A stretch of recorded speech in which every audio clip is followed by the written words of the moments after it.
Breakup sad love story वह प्यार की स्टोरी होती है जो कि पूरी नहीं हो पाती है। ब्रेकअप लव स्टोरी को अधूरी कहानी भी कहा जाता है। यह कहानी इसलिए अधूरी रह जाती है क्योंकि दो प्यार करने वाले कभी मिल ही नहीं पाते हैं।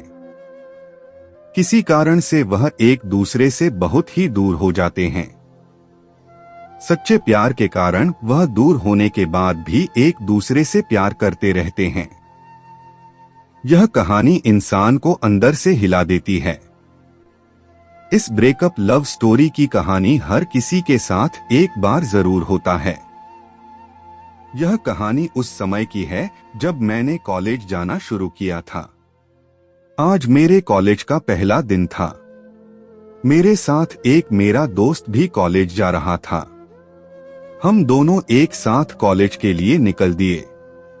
हम रास्ते में अपने स्कूल की बातें कर रहे थे। स्कूल के दिन भी क्या होता है। हम कॉलेज पहुंचकर अपने क्लास की ओर बढ़े। मुझे मेरे क्लास में एक लड़की दिखी। वह लड़की इतनी खूबसूरत और हसीन थी।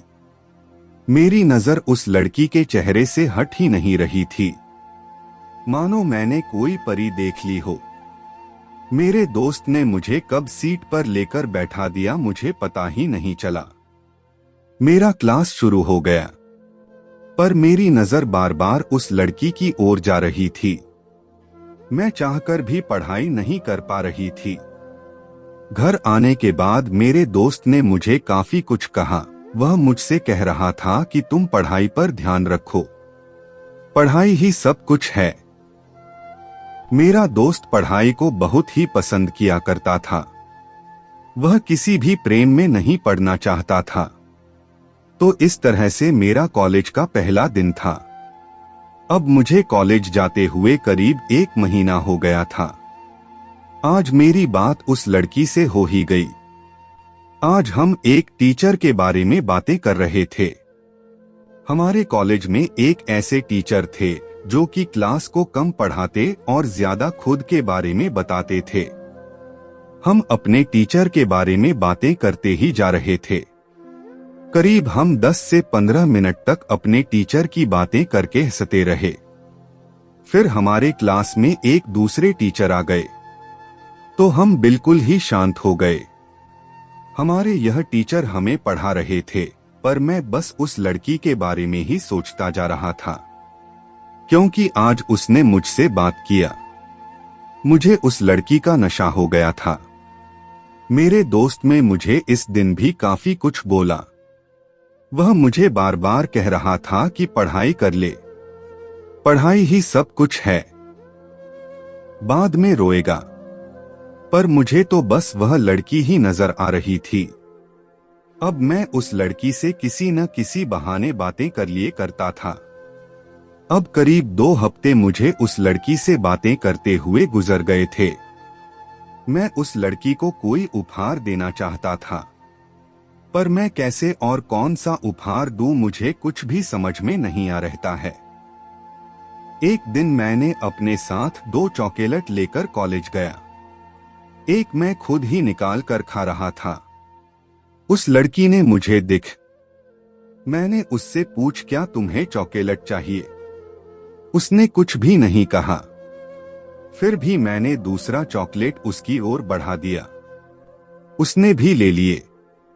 अब मुझे उस दिन जितनी खुशी हो रही थी उतनी खुशी मुझे कभी नहीं हुई थी।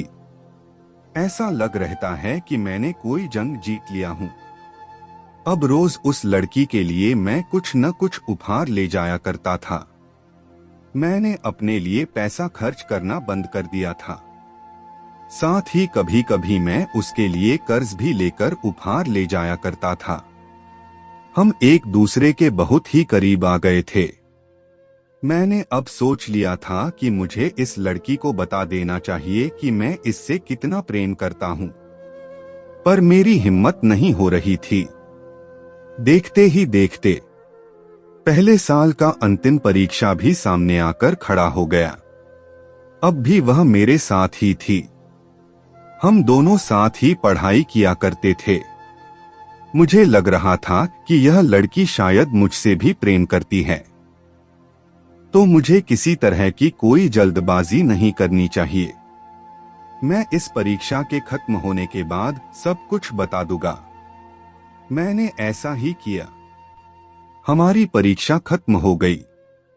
फिर से हमारा कॉलेज शुरू हुआ।